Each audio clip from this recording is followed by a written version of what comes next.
सुबह वॉशरूम बंद हो गया था, कैसा लगा?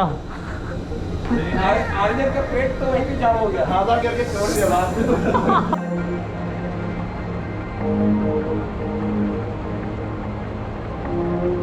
Me and fourth engineer are going to the most exciting job on ship, and that's. भोसन, आपको कैसा लगा? ये तो वो भी डालेगा। भोसन क्या कोई टेस्ट किया है जो भोसन को कैसा लगा? ऑन पे जाके पीछे ही कर दिया। पूप डेक पे जाके।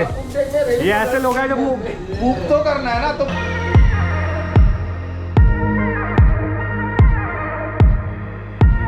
सो hello and welcome to today's vlog. सुबह नहीं हो रही, रात हो रही है वैसे। अगर आप बाहर देखोगे तो रात हो रही है, वैसे अभी मॉर्निंग हुई है। उठने का मन नहीं करता जब आपको दिख रहा हो ना कि बिल्कुल डार्क है बाहर, तो बिल्कुल मन नहीं करता कि उठो फिर तैयार हो, मतलब रेडी हो अपनी जॉब के लिए, बॉयलर सूट पहनो। मन कर रहा था कि सोते रहो। तो अभी बज रहे हैं सुबह के 7:30। जैसे कि हम वेस्ट से ईस्ट में जा रहे हैं तो हमारे 2 दिन बाद एडवांस हो रहा है, मतलब क्लॉक हमारी एडवांस होती है 1 घंटा, तो इसलिए हमें नींद कम मिलती है और उसकी वजह से ना बॉडी आपकी एकदम से चेंज करती है। मतलब 1 घंटा आपका जैसे ही एडवांस होता है तो आपका उठना, खाना पीना, सोना सब कुछ ही एडवांस हो जाता है, तो उसके लिए बॉडी फिर प्रॉब्लम करती है। अभी मेरे साथ वही हो रहा है। एक तो टाइम भी हो गया, कॉन्ट्रैक्ट ओवर हो गया, मन कर रहा है घर जाने का, तो इसलिए ऐसा कर रहा है कि बस सोते रहूँ और उठने का बिल्कुल मन नहीं कर रहा। तो अभी मैं जा रहा हूँ नीचे, और नीचे जाने से पहले मैं अच्छे से बादाम खा लेते हैं जो सोक किए हुए थे मैंने। रोलिंग में अभी भी इतना ज़्यादा सब कुछ बिगड़ा हुआ है कि पूछो मत। रोलिंग अभी भी हो रही है, इसलिए मैंने सब कुछ ड्रॉर्स के अंदर डाला हुआ है।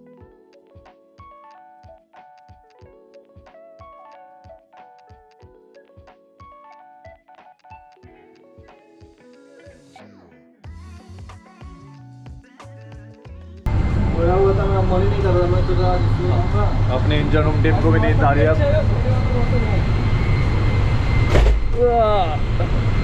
एडवांस में सबको नींद आ रही होती है।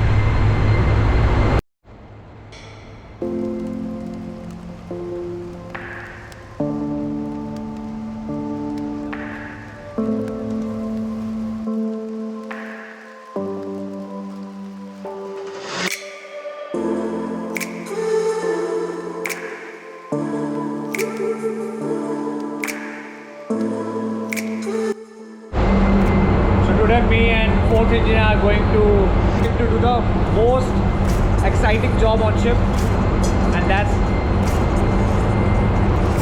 sewage job.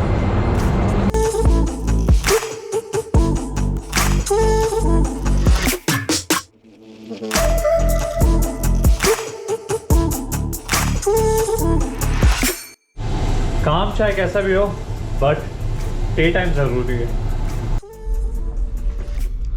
करते कराते पंप तो हमने लगा दिया, बस अब ट्राई आउट करना। तो उसके बाद अब हमने पंप को ओवरऑल कर लिया, पंप हमने ट्राई आउट करके देख लिया, तो पंप सब कुछ प्रॉपर है पंप में, मतलब मैकेनिकल सील कोई लीक नहीं कर रही, तो वैक्यूम पंप बना रहा है। अब ये देखना है कि कोई लाइन चोक ना हो, क्योंकि जब लाइन चोक हो जाती है ना वैक्यूम सिस्टम में, तो सबसे बड़ी प्रॉब्लम वही होती है, क्योंकि आपको फाइंड आउट करना होता है आपको कि कहाँ क्या चीज़ चोक हो सकती है, और किसी से अगर कोई ड्रॉप हो गया और किसी ने बताया नहीं तो और ज़्यादा प्रॉब्लम है। और अगर लाइन में स्टक हुआ तो बहुत बड़ी प्रॉब्लम होती है, क्योंकि आपको ये नहीं पता कहाँ से कौन सा फ्लैंज खोलना है, और वो एक बहुत बड़ा टास्क होता है। कि जो मतलब कहीं वैक्यूम अगर पानी लीकेज कर रहे हैं या तो भी पंप वैक्यूम नहीं क्रिएट करेगा, बट वो सिनारियो बहुत रेयर होता है। अब बट देखेंगे कि कहाँ पे कुछ है पाइपलाइन में।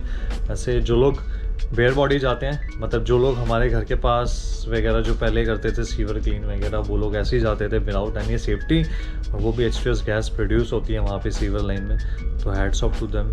तो उनको सैल्यूट है सीरियसली कि वो लोग ऐसे जाते थे, और इतने बड़े टास्क को कंप्लीट करना जो कि हम नहीं जाते। अब हम शिप पे कर रहे हैं ट्रीटेड स्लज और ट्रीटेड सीवेज, हम उसी को करने में मतलब हमें ये हो रहा होता है कि कैसे करें। मतलब मन में थोड़ा सा आपके थॉट्स आते हैं ऐसे, बट उन लोगों के लिए जो ऐसे जाते हैं बॉडी बेयर बॉडी, अब तो बंद हो गया है, बट पहले जो करते थे ऐसे सीवर के काम आज भी कहीं ना कहीं करते हैं वो लोग, और ये बहुत बड़ा रिस्की होता है, क्योंकि H2S गैस उसमें प्रोड्यूस होती है, जो कि आपके लिए रिस्क है, आपकी लाइफ के लिए रिस्क है।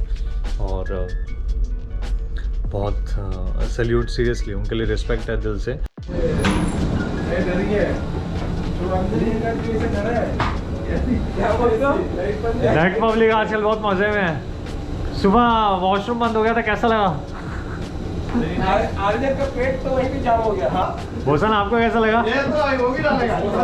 भोसन भोसन क्या कोई टेस्ट किया है जो भोसन को कैसा लगा? इस लड़के ने सब अपना अपना एक्सपीरियंस बताइए। इस लड़के ने ऑन पे जाके पीछे ही कर दिया। पूप डेक पे जाके डेक में रेडी ये ऐसे लोग हैं जो पूप तो करना है ना तो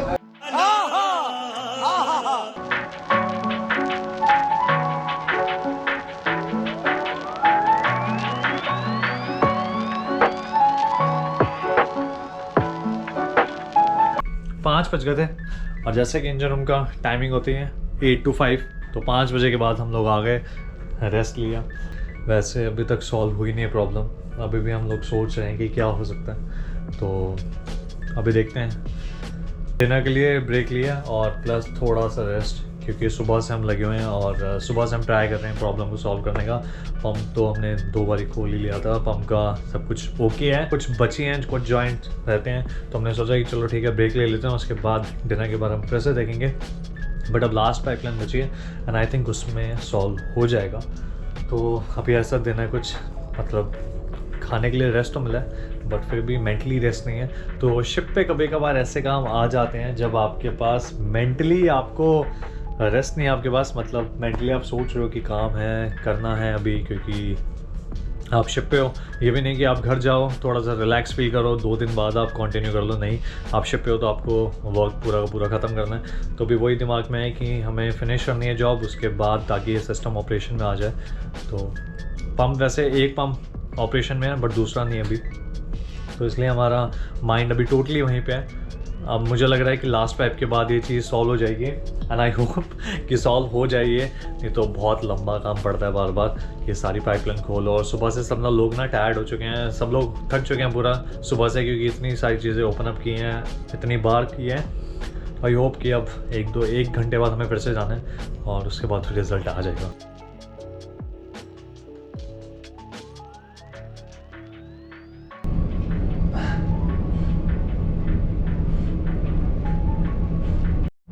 जिम भी टाइम पे ओवर हो गया, 6:30 हो रहे हैं और अब जाके फिर से ट्रबल शूटिंग स्टार्ट करेंगे आधे घंटे बाद। आधा घंटा और बचा है और डिनर करने के बाद फिर नीचे जाएंगे। अब देखेंगे, थोड़ा सा माइंड ओपन अप हो गया जिम करने के बाद।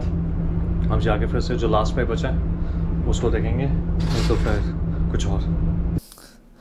तो करते कराते रात के 11 बजे सॉल्यूशन निकला, जिसमें हम पीछे पड़े हुए थे, मतलब सीवीज लाइन के लिए। और लास्ट में ये निकला कि लाइन जो थी वो चोक थी। लाइन चोक हो जाती है, जैसे मैंने बताया था कि रस्ट की वजह से ना कुछ एयर में जाता है और उससे लाइन टाइम टू टाइम चोक होने लग जाती है, मतलब ईयरली या फिर 3 साल में या फिर 5 साल में जाके लाइन चोक हो जाती है। तो एक पाइप ऐसे ही पूरा चोक था, जिसकी वजह से प्रेशर बढ़ रहा था और पंप प्रॉपरली रन नहीं कर रहा था, मतलब बैक प्रेशर आ रहा था टैंक पे। और इस चोक को हटाने के लिए मतलब हमने लाइन में बहुत कुछ देखा अब वो मैं बता नहीं सकता कि लाइन में क्या क्या देखा, तो आप लोग ये वीडियो यहीं पे छोड़ दोगे।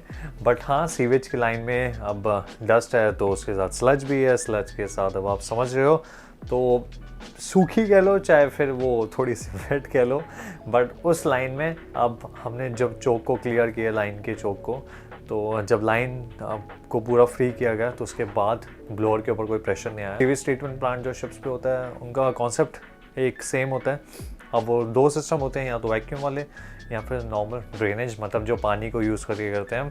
अब मेरे शिप पे वैक्यूम वाला सिस्टम है, मतलब जिसमें लेस कंजप्शन होता है वाटर का, बट मुझे ये सीरियसली प्रेफर मैं नहीं करता ये वाले सिस्टम पे वर्क करना, क्योंकि कभी कभार जैसा मैंने बताया था कि कुछ ना कुछ ऐसा लाइन में चला आता हो। इसको ट्रेस करना सबसे डिफ़िकल्ट होता है। कमोड के बाद डायरेक्ट जो वेस्ट होता है वो आता है टैंक में, उस वहाँ पे होती है एक मेटल, एक प्लास्टिक फ़िल्टर होता है जो टैंक के सबसे ऊपर लगा होता है। एक कहीं कहीं मैस्करेटर पंप भी होता है जो सॉलिड स्लज को, मतलब पॉटी को कह सकते हैं आप जो स्लज वैसे भी कैबिन से जब आता है, कमोड में से जब जाता है तो पाइपलाइन में वाटर के थ्रू वो इस फिल्टर के थ्रू पास होके एक टैंक में जाता है। इस टैंक के में ही एक पार्टीशन होता है, वो होता है बायो फिल्टर रिएक्टर का। इन फिल्टर के ऊपर जाता है जो वेस्ट होता है, स्क्रीन फिल्टर के ऊपर गया, वहाँ पे ब्रेक डाउन हुआ, उसके बाद बायो फिल्टर रिएक्टर चेम्बर होता है एक। अब जो बायोफिल्टर रिएक्टर चैम्बर होता है, अब हम यहाँ पे एयर सप्लाई दे रहे हैं टैंक में। क्यों? क्योंकि ताकि एरोबिक बैक्टीरिया जो होते हैं वो होते हैं अच्छे बैक्टीरिया। सिंपल लैंग्वेज में बता रहा हूँ, जो एरोबिक बैक्टीरिया होते हैं वो होते हैं अच्छे बैक्टीरिया जो स्लज को ईट अप करके, उनको चाहिए दो चीज़ें, एक स्लज और एक हवा। बेसिकली हम इंटेंशनली प्रोड्यूस करते हैं ताकि वो स्लज खाएं, और स्लज खाने के बाद वो ब्रेक डाउन करते हैं उसी वेस्ट को एक स्लज के फॉर्म में। जब टैंक फिल हो जाता है तो वो एक टैंक के बाद सेकेंड टैंक में जाता है, जहाँ पे वो सेडिमेंट हो जाता है, मतलब नीचे सेटल डाउन होते होते सॉलिड स्लज जब सेटल डाउन हो रहा है। इन सारे टैंक्स में जो हवा हम सप्लाई कर रहे हैं, जो एयर हम सप्लाई कर रहे हैं, वो टैंक के बॉटम में सप्लाई कर रहे हैं। तो यहाँ पे भी जब सेकेंड टैंक में वो एयर सप्लाई हो रही है तो वो टैंक के बॉटम में हो रही है, और स्लज कलेक्ट होते, जो सॉलिड स्लज होगा वो रिटर्न फर्स्ट टैंक में जाएगा, वो फिर से ब्रेक डाउन होगा, मतलब वहाँ पे फिर से वो बैक्टीरिया उसको खाएंगे उस स्लज को और उसको ब्रेक डाउन करेंगे, और जो वाटर के साथ ये टैंक का लेवल इंक्रीज करता रहेगा सेकंड टैंक का, तो ये अब थर्ड टैंक में जाएगा। अब जो थर्ड टैंक का रोल है वो सबसे मेन है, क्योंकि थर्ड टैंक में होता है एक्टिवेटेड कार्बन फिल्टर है, ये भी एक फिल्टर के बाद तो ये टैंक के नीचे से जाता है, एंट्री होती है इसमें, और थर्ड टैंक में एंट्री करने के बाद एक्टिवेटेड कार्बन फिल्टर के बाद स्टेरिलाइजेशन टैंक होता है, जहाँ पे हम केमिकल देते हैं सोडियम हाइपोक्लोराइड। तो पानी, एयर और केमिकल के साथ स्लज, सीवेज, आप कह लो स्लज, सीवेज, पॉटी, मतलब हम लोग टेक्निकल लैंग्वेज में अगर इसको बोलें तो स्लज कहते हैं, सीवेज। और तो जो इसको ब्रेक डाउन हम करते हैं, और इसको ब्रेक डाउन करने के बाद इसमें स्मेल ना आए, इसको पूरा प्रॉपरली ट्रीटेड करें, इसको डिसइंफेक्ट करें हम इस सीवेज को। ओवरबोर्ड करने से पहले इसको डिसइंफेक्ट करके प्रॉपरली फिर ओवरबोर्ड करें, और उसमें भी रेगुलेशन होती है, प्रॉपरली मतलब ट्रीटेड हो जाता है, उसके बाद उसे ओवरबोर्ड किया जाता है। और ओवरबोर्ड में भी कंडीशन होती है, मार्पोल NX4 जो शिप पे मेन है, कि आपका जो स्लज है, अगर आप लैंड से 3 नॉटिकल माइल से 12 नॉटिकल माइल के बीच में हो नियरेस्ट लैंड से, तो आपका स्लज ट्रीटेड होना चाहिए। जब आप उसको ओवरबोर्ड कर रहे हो, आपका शिप एन रूट होना चाहिए। तो ये सारे सिनारियो डिफरेंट होते हैं जब आप स्लज को, सीवेज को, मतलब आप जब सीवेज को आप ओवरबोर्ड कर रहे हो, और इसको पास करते हैं हम एक पंप के थ्रू, जो सीवेज ओवरबोर्ड पंप कह लो या फिर सीवेज डिस्चार्ज पंप कह लो आप। और इसके साथ अगर आप नहीं कर सकते हैं तो हमारे साथ एक टैंक होता है दूसरा में। तो ये सिनारियो बहुत मेन होता है शिप पे, क्योंकि कोई भी पूछता है कि सीवेज कहाँ जाता है शिप का, तो वो इन प्रोसेस के थ्रू, मतलब पॉटी इस चैनल के थ्रू जो शिप की होती है वो 4 प्रोसेस के थ्रू जाती है, चेक करनी होती है। और ये सारी एज अ प्रोफेशन आपको ये सारी चीज़ें चेक करनी है, और बेसिकली आपकी मशीन है। So thanks for watching this video. I hope आप लोगों को ये वीडियो पसंद आई होगी। अगर वीडियो पसंद आई तो do like, share and subscribe the channel, और बताना ज़रूर कि इस वीडियो में क्या पसंद आया। और आप लोगों की प्यार, आप लोगों की इतने सपोर्ट की वजह से चैनल 10 के सब्सक्राइबर्स को टच करने वाला है। सो जल्दी से अपने दोस्तों को शेयर करो जल्दी से, और 10 के सब्सक्राइबर्स करो, ताकि हम जल्दी से 10K के बाद 100K के लिए बढ़े आगे। Till then signing off Delhi वाले सर, मिलते हैं न्यू वीडियो के साथ।